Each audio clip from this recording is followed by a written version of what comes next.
Hello friends, আসসালামু আলাইকুম। আমার চ্যানেলে নতুন একটি রেসিপি দেখার আমন্ত্রণ জানিয়ে শুরু করছি আজকের রেসিপি। আশা করছি আজকের এই মসুর ডাল দিয়ে পাকন পিঠার রেসিপিটা আপনাদের কাছে খুবই ভালো লাগবে। তো চলুন চলে যাই মূল রেসিপিতে। প্রথমেই আমি 1 কাপ মসুর ডাল নিয়ে নিয়েছি আর এই ডালটাকে ভালো করে ধুয়ে সিদ্ধ করতে বসিয়ে দিয়েছি। দেখতেই পারছেন ডালটা যখন খুব ভালোভাবে সিদ্ধ হয়ে যাবে, দেখুন আমার ডালটা কিন্তু আমি খুব লো হিটে রেখে এটাকে সিদ্ধ করে নিয়েছি আর পানিটা একবারে টেনে নিয়েছে, অতএব ডালটা খুব ভালোভাবে সিদ্ধ হয়ে গেছে। এখন এটা একটা স্ট্রেনার দিয়ে আমি একটু সেঁকে নেব। আপনারা চাইলে ডাল ঘুটুনি দিয়ে ঘন্ট করে না ছেঁকেই এটা বানাতে পারেন, তবে এটা সেঁকে নিলে বেশ স্মুথলি একটা ব্যাপার হয়, খুব ভালো লাগে দেখতে। তো এভাবে আমি ডালটা স্ট্রেনারে সেঁকে নিয়েছি। এখন চলে যাচ্ছি পরের প্রসেসে। প্রথমে আমি পরিমাণ মতো দিয়ে দিচ্ছি পানি। আপনারা যতটুকু বানাতে চান ততটুকু পানি দিয়ে দেবেন। আর এর মধ্যে দিয়ে দিচ্ছি 1 কাপ পরিমাণে ময়দা। 1 কাপ ডালের জন্য আমি 1 কাপ ময়দা নিচ্ছি। আপনারা চাইলে কম বা বেশি করে নিতে পারেন, এতে কোনো সমস্যা নেই। এখন আগে থেকে যে ডালের পাল্পটা আমি তৈরি করে রেখেছিলাম সেটাও দিয়ে দিলাম। আর অবশ্যই পানিটা কিন্তু খুব ভালোভাবে গরম হওয়ার পরেই চালের আটাটা দিয়ে দেবেন, না হলে কিন্তু কাঁচা থেকে যাবে। আর যদি আটাটা ভালো করে খামির দেওয়া না হয় তাহলে কিন্তু পারফেক্টলি পিঠাগুলো হবে না। তো এখন আমি নামিয়ে নিয়েছি আর এটা একটু ঠান্ডা হলেই মথে নিচ্ছি। অবশ্যই একটু গরম থাকতে থাকতে এটা মথে নেবেন, ঠান্ডা হয়ে গেলে মথলে কিন্তু এটা আর ভালো হবে না।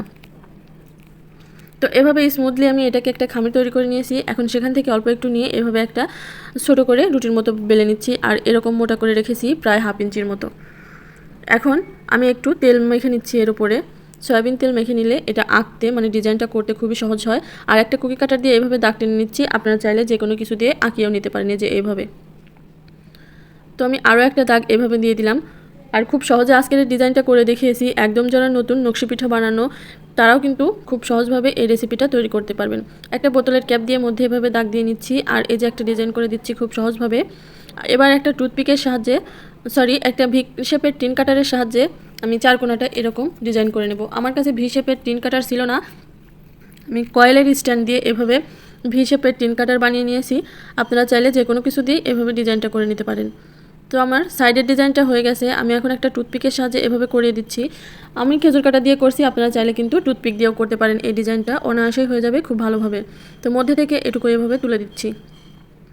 তো দেখতেই তো পেলেন খুব সহজে কিন্তু এই ডিজাইনটা করেছি আর মাশাআল্লাহ দেখতে কিন্তু খুবই সুন্দর হয়েছে। এই যে দেখুন এভাবে সবগুলো আমি তৈরি করে নিয়েছি। এখন এটাকে আমি তেলে ভাজতে চলে যাব। যেহেতু এটা 2বার ভাজতে হবে সেহেতু আমি এই যে তেল দিয়ে দিলাম কড়াইতে পরিমাণ মতো। তারপর এর মধ্যে পিঠাগুলো দিয়ে দিচ্ছি। মিডিয়াম টু লো হিটে রেখে এটাকে ভাজতে হবে। একেবারে চুলার আঁচটা কিন্তু বেশি দেওয়া যাবে না, তাহলে কিন্তু উপর থেকে হয়ে যাবে আর ভিতর থেকে কাঁচা থেকে যাবে। তো কালারটা যখন এ পর্যায়ে চলে এসেছে, দেখতে পারছেন হালকা ব্রাউন কালার চলে এসেছে। এখন এটাকে আমি তুলে নেব। এটা যেহেতু 2বার ভাগ করে ভাজতে হয় সেহেতু আমি হালকা ব্রাউন করে ভেজে নিচ্ছি, পরবর্তীতে আমি গাঢ় করে ভেজে নেব। তো সবগুলো পিঠাই আমি এভাবে তুলে নিচ্ছি। এই যে দেখুন এরকম কালার করে পিঠাগুলো আমি তুলে নিয়েছি। আর এখানে একটা টিপস বলে রাখি, অবশ্যই প্রথমবারও যখন ভাজবেন পিঠাগুলো কিন্তু নরম থাকলে হবে না, যখন মুসমুসে হয়ে যাবে তখনই তুলে নেবেন। আর অবশ্যই প্রয়োজন পড়লে আপনারা লো হিটে ভেজে নেবেন। দ্বিতীয়বার ভাজার জন্য আমি দিয়ে দিয়েছি আর এর মাঝখানে বেশ কিছুটা সময় গ্যাপ দিয়েছিলাম 2 থেকে 3 ঘন্টার জন্য। আপনাদের হাতে যদি সময় কম থাকে প্রয়োজনে আধা ঘন্টা সময় ব্যাক দিয়ে দেবেন। তো এই যে দ্বিতীয়বার আমি এরকম কালার করে পিঠাগুলো ভেজে নিয়েছি।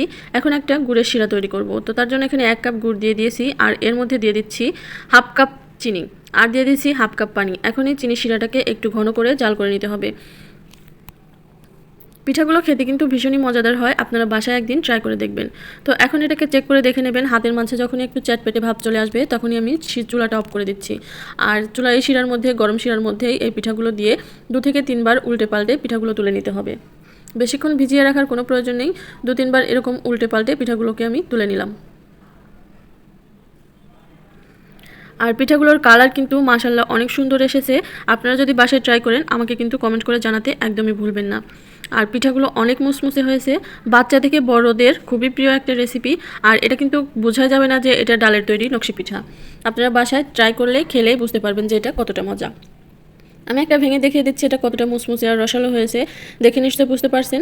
তো আজকের এই সহজ রেসিপিটা যদি আপনাদের কাছে ভালো লেগে থাকে অবশ্যই লাইক, কমেন্ট এবং শেয়ার করে দেবেন। আর আমার চ্যানেলটা সাবস্ক্রাইব করে পাশে থাকা বেল বাটনটা অন করে দেবেন। আর যদি এই ভিডিওটা ফেসবুক পেজ থেকে দেখে থাকেন তাহলে পেজটাকে ফলো দিয়ে রাখবেন, তাহলে যখনই কোনো নিত্য নতুন ভিডিও আপলোড করব নোটিফিকেশন আপনাদের কাছে পৌঁছে যাবে। সবাই ভালো থাকবেন, আল্লাহ হাফেজ।